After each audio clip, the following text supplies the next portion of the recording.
Mətin addımların döyüntüsündən lərzəyə düşürdü düşmən ordusu.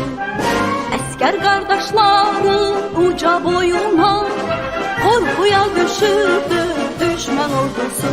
Geriyə yol yoxdur, yalnız irəli açılan sabahlar gözləyir sizi, sevib sevindirir siz qəlbinizi.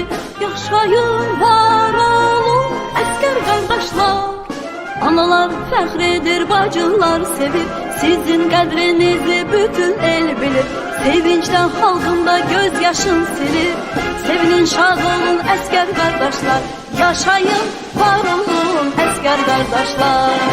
Yaşayın, var olun əskər qardaşlar.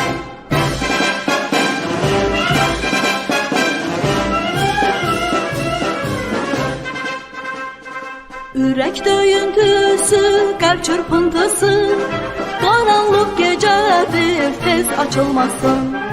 Nurlu sabahların ışıq saçmasın sizin əlinizdə əskər qardaşlar.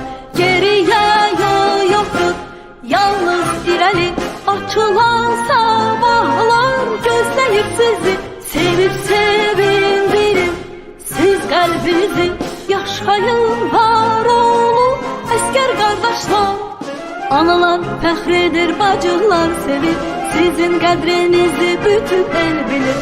Sevincdən xalqımda göz yaşın silir. Sevinin, şad olun əskər qardaşlar. Yaşayın, var olun əskər qardaşlar. Yaşayın, var olun əskər qardaşlar.